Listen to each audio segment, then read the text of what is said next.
ಇನ್ನು ಮುಂದೆ ನಿಮ್ಮ ನೆಚ್ಚಿನ ಧಾರಾವಾಹಿಗಳ ಫುಲ್ ಎಪಿಸೋಡ್ಗಳು ಸನ್ ನೆಕ್ಸ್ಟ್ ಆಪ್ನಲ್ಲಿ ಮಾತ್ರ. ಎಲ್ರು ನಾನ್ ಬಾಯ್ ಬಿಟ್ರೆ ಆಫ್ ಮೆಂಟ್ಲು ಅಂತಿರ್ತಾರೆ. ಇವಳಿಂದ ಯಾವ ಕೆಲ್ಸನೂ ಆಗಲ್ಲ ಅಂತ ಹೇಳ್ತಾರೆ. ಆದ್ರೆ ಈ ಹೊಸ ವರ್ಷದಲ್ಲಿ ಹಂಗಂತ ನಾನು ಅನ್ನಿಸ್ಕೋಬಾರ್ದು. ಈ ರೇಖಾ ಆಫ್ ಮೆಂಟ್ಲಲ್ಲ ಬ್ರಿಲಿಯಂಟು ಅಂತ ಅನ್ನಿಸ್ಕೋಬೇಕು.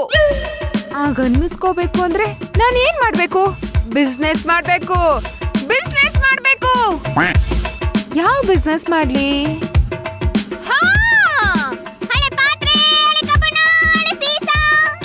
ಅಂಗಡಿ ಇಟ್ರು ಅಡ್ವಾನ್ಸ್ ಕೊಡ್ಲೇಬೇಕಾಗುತ್ತೆ. ಬೇಡ, ಬೇರೆ ಯಾವ ಬಿಸ್ನೆಸ್ ಮಾಡೋದು? ಆನ್ಲೈನ್ ಬಿಸ್ನೆಸ್ ಮಾಡೋಣ. ಯಾವ್ದೋ ಒಂದ್ ಫೋಟೋ ಹಾಕ್ಬಿಡೋದು, ಆರ್ಡರ್ ಮಾಡ್ತಾರೆ, ಕ್ಯಾಶ್ ಕೊಡ್ತಾರೆ, ಆಮೇಲೆ ಆ ವಸ್ತುಗಳನ್ನ ತಲುಪಿಸಿದ್ರಾಯ್ತು. ಆಗ ಬಿಸ್ನೆಸ್ ಮಾಡ್ದಂಗೂ ಆಗತ್ತೆ, ನಾವು ಬ್ರಿಲಿಯಂಟ್ ಅಂತ ಅನ್ನಿಸ್ಕೊಂಡಂಗೂ ಆಗತ್ತೆ.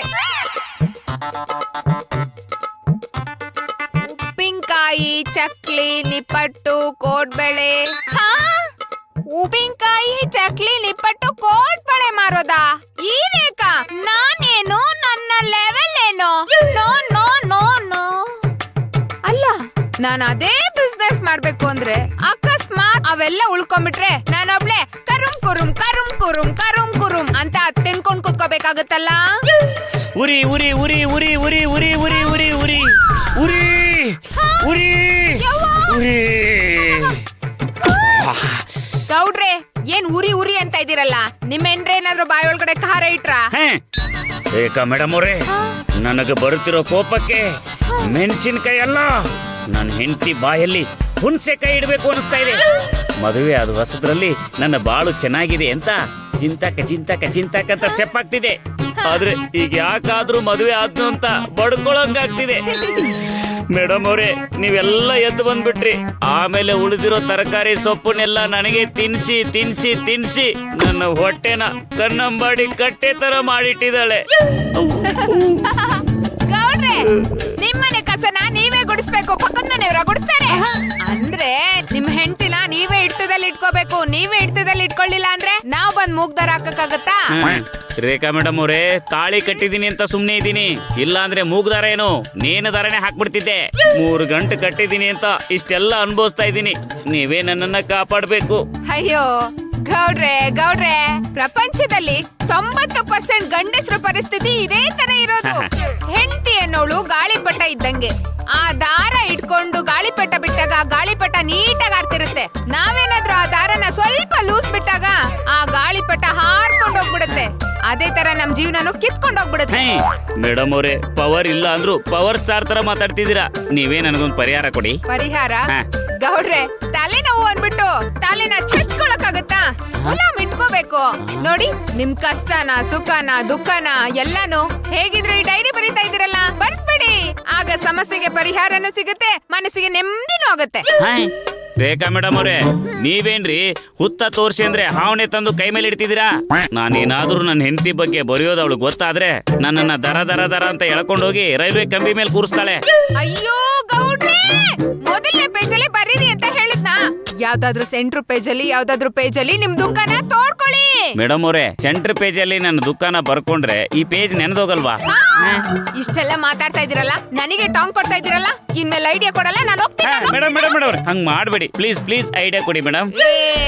ತಲೆಗಾಕಕ್ಕೆ ಕೈ ಎಣ್ಣೆ ಸಿಗ್ಲಿಲ್ಲ ಅಂದಾಗ ಕೊಬ್ಬರಿ ಎಣ್ಣೆ ಹಾಕೊಂಡಾದ್ರೂ ತಮ್ಮ ಮಾಡ್ಕೋಬೇಕು. ಕುತ್ಕೊಂಡ್ ಬರೀರಿ. ಹೌದು ಮೇಡಮ್ ಅವ್ರೆ, ನೀವ್ ಹೇಳೋದು ಸರಿಯಾಗಿದೆ.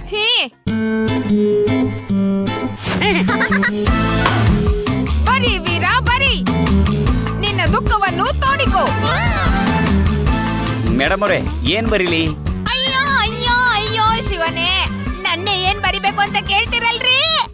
ಏನ್ ಬರಿಬೇಕು ಅಂದ್ರೆ, ಮದ್ವೆ ಆಗಿರೋ ಹೊಸ್ತ್ರಲ್ಲಿ ಅನ್ಪೂರ್ಣವರು ಹೇಗ್ ಕಾಣಿಸ್ತಿದ್ರು, ಈಗ ಹೇಗ್ ಕಾಣಿಸ್ತಾ ಇದ್ದಾರೆ. ನಿಮ್ಮ ಮನಸ್ಸಿನ ದುಃಖ ಏನು ಅಂತ ಬರೀರಿ. ಈ ಡೈರಿ ಏನಾದ್ರೂ ಒಬ್ಬ ಗಂಡಸಗ್ ಸಿಕ್ಕಿದ್ರೆ ಇದನ್ನ ಓದ್ಬೇಕಾದ್ರೆ ನನ್ ಜೀವನದಲ್ಲಿ ಆಗಿರೋ ನೋವೆಲ್ಲ ನೆನ್ಪು ಮಾಡ್ಕೊಳ್ತಾನೆ. ಈ ಪ್ರಪಂಚದಲ್ಲಿ ನನಗಿಂತ ನೊಂದಿರೋ ಜೀವಿ ಇದ್ದಾನೆ ಅಂತ ಅವನು ಸಮಾಧಾನ ಮಾಡ್ಕೊಳ್ತಾನೆ. ಬರೀರಿ. ಹೌದಾ ಮೇಡಮ್ ಅವರೇ?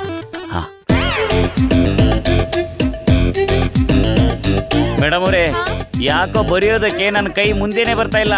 ಬರಿಬೇಕಾದ್ರೆ ಏನಾದ್ರೂ ಒಂದು ಇನ್ಸ್ಪಿರೇಷನ್ ಬೇಕು. ನೋಡಿ, ಈಗ ನಾನು ನಿಮ್ ಹೆಂಡತಿ. ಹೌದಾ? ಆಸೆ ನೋಡಿ, ಆಸೆ. ಹೆಂಡತಿ ಅನ್ನೋ ತರ ಕಲ್ಪನೆ ಮಾಡ್ಕೊಳ್ಳಿ. ಆಗ ಪದಗಳು ಪಟ ಪಟ ಪಟ ಅಂತ ಬಂದ್ಬಿಡುತ್ತೆ. ನಿಂತ್ಕೊಳ್ತೀನಿ ನೋಡಿ. ನಿಂತ್ಕೊಳ್ಳಿ. ಬರೀರಿ. ಮೇಡಮ್ ಅವರೇ, ನೀವು ನನ್ನ ಹೆಂಡತಿ ತರ ಕಾಣ್ತಿಲ್ಲ, ಅವಳಿಗಿಂತ ಬ್ಯೂಟಿಫುಲ್ ಆಗಿ ಕಾಣ್ತಿದ್ದೀರಾ. ಗೌಡ್ರೆ, ಅದೆಲ್ಲ ಬೇಕಾ ಈಗ? ಬರೀರಿ ಅಂತ ಹೇಳ್ದೆ.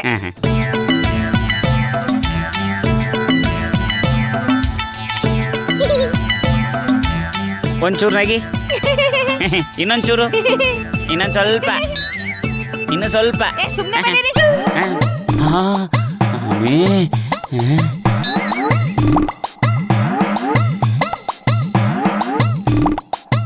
ಅನ್ನಪೂರ್ಣ, ನೀನು ಮದುವೆಯಾದ ಹೊಸದರಲ್ಲಿ ಐಶ್ವರ್ಯ ರೈ, ಮಾಧುರಿ ದೀಕ್ಷಿತ್, ಮಧು ಬಾಲ ತರ ಇದ್ದೆ. ನಿನ್ನ ಮದುವೆಯಾಗಿ ನನ್ನ ಜೀವನ ಜೇನುಗೂಡಾಯ್ತು ಅಂದುಕೊಂಡಿದ್ದೆ. ಆದ್ರೆ ಬರ್ತಾ ಬರ್ತಾ ನಿನ್ನೊಳಗಿರುವ ರಾಕ್ಷಸಿ ಹೊರಗೆ ಬಂದು ನನ್ನನ್ನ ಕಾಡೋಕೆ ಶುರು ಮಾಡಿದ್ಲು. ನಿನ್ನ ಕಣ್ಣು ದ್ರಾಕ್ಷಿ ಹಣ್ಣು ತರ ಇತ್ತು, ಆದ್ರೆ ಇತ್ತೀಚೆಗೆ ನಿನ್ನ ಕಣ್ಣು ಗೂಬೆ ಕಣ್ಣು ತರ ಆಗಿದೆ. ನಿನ್ನ ಮೂಗು ಸಂಪಿಗೆ ತರ ಇತ್ತು, ಆದ್ರೆ ಈಗ ಕೆಟ್ಟೋಗಿರೋ ಕಾರ್ಪೊರೇಷನ್ ಪೈಪ್ ತರ ಆಗಿದೆ. ಬಾಯಿ ಬಿಟ್ಟರೆ ಬೈತೀಯ, ಕೈ ಎತ್ತಿದರೆ ಹೊಡಿತೀಯ, ಸೌಟು ಹಿಡಿದರೆ ಕತ್ತಿ ಹಿಡ್ಕೊಂಡಂಗೆ ಕಾಣಿಸ್ತೀಯ. ನೀನು ಹತ್ರ ಬಂದ್ರೆ ಎಲ್ಲಿ ನನ್ನ ಉಸಿರು ತೆಗೆದು ಬಿಡ್ತೀಯ ಅನ್ನೋ ಭಯ ಆಗುತ್ತಿದೆ. ನಾನು ಬದುಕ್ತೀನೋ ಇಲ್ಲೋ ಅನ್ನೋ ತರ ಆಗ್ತಿದೆ. ನೀನು ಹೆಣ್ಣಲ್ಲ, ಹೆಮ್ಮಾರಿ, ಬ್ರಹ್ಮ ರಾಕ್ಷಸಿ. ನಿನ್ನ ಜೊತೆ ಹೇಗೆ ಬದುಕೋದು ಅನ್ನಿಸ್ತಾ ಇದೆ. ರಾತ್ರಿ ಕಳೆದರೆ ಮರು ಜನ್ಮ ಬಂದಾಗೆ ಆಗುತ್ತದೆ. ನಿನ್ನಿಂದ ಯಾವತ್ತು ನನಗೆ ಬಿಡುಗಡೆ ಸಿಗುತ್ತೆ ಅಂತ ಕಾಯ್ತಾ ಇದ್ದೀನಿ. ಉಸಿರನ್ನ ಬಾಯಿ ತುದಿಯಲ್ಲಿಟ್ಕೊಂಡು ಬದುಕ್ತಾ ಇದ್ದೀನಿ. ಇಂತಿ ನನ್ನ ಪ್ರೀತಿಯ ಅಲ್ಲ, ಬೇಸರವಾಗಿರುವ ಹೆಂಡತಿ ಫುಲ್ ರೈಸ್ ಅನ್ನಪೂರ್ಣ. ಗೌಡ್ರೆ, ಅನ್ನಪೂರ್ಣ ಅವ್ರ ಬಗ್ಗೆ ಇಷ್ಟು ಸಾಲಲ್ಲ. ಬರೀರಿ, ಅನ್ನಪೂರ್ಣ ಅವರು ವಂಚಕಿ, ಸಮಯ ಸಾಧಕಿ ಅಂತ ಬರೀರಿ. ಬರಿಬೇಕಾ ಮೇಡಮ್? ಅಮ್ಮಿ ಫುಲ್ ರೈಸು ವಂಚಕಿ, ಸಮಯ ಸಾಧಕಿ, ಸಮಯ ಸಾಧಕಿ, ಕಿರಾತಕಿ. ಬರ್ದೆ ಗೌಡ್ರೆ. ಮೆಂಟಿ ಡೈರೆಕ್ಟ್ ಆಗಿ ಏನ್ ಮಾಡ್ತಾ ಇದಾರೆ ಅಂತ ನೋಡಿದ್ರೆ ಬೈದು ಬರೆಯೋದಕ್ಕೆ ಒಂದು ಇನ್ಸ್ಪಿರೇಷನ್ ಸಿಗುತ್ತೆ. ಬನ್ನಿ ಹೋಗೋಣ. ಸರಿ ಮೇಡಮ್ ಅವ್ರೆ, ಈ ಹೆಂಡತಿ ಬಗ್ಗೆ ಬರಿತಾ ಇದ್ರೆ ಆ ಬುಕ್ ಇಡೋಕೆ ಲೈಬ್ರರಿನೇ ಸಾಲಲ್ಲ, ಅಷ್ಟು ವಿಷಯ ಇರುತ್ತೆ. ಬರಿತೀವಿ. ಇಲ್ಲೇ ಇಟ್ಬಿಟ್ಟು ಬನ್ರಿ. ಏನ್ ಬರೀತಿದ್ದೀರಾ ಅಂತ ಕೇಳಿದ್ರೆ ಪ್ರಾಬ್ಲಮ್ ಆಗುತ್ತೆ. ಇಲ್ಲೇ ಇಟ್ಬಿಟ್ಟು ಬನ್ನಿ. ಅಯ್ಯೋ ಬನ್ನಿ. ರೇಖಾ, ಹಾಫ್ ಮೆಂಟ್ಲು ಆಗಿರೋ ನಿಮ್ಮನ್ನ ಫುಲ್ ಮೆಂಟ್ಲು ಮಾಡ್ಲಿಲ್ಲ ಅಂದ್ರೆ ನನ್ನ ಹೆಸರು ಅನ್ನಪೂರ್ಣನೇ ಅಲ್ಲ.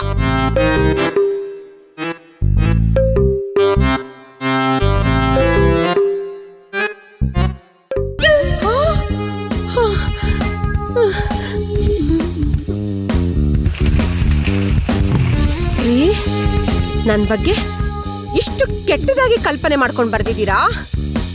ನಿಮ್ ಪಾಲಿಗೆ ನಾನು ಶರಪಂಜರದ ಕಲ್ಪನೆ ಆಗ್ಲಿಲ್ಲ ಅಂದ್ರೆ ನಾನು ಹುಚ್ಚೇನೇ ಅಲ್ಲ. ಅಯ್ಯೋ, ನಾನು ಅನ್ನಪೂರ್ಣನೇ ಅಲ್ಲ.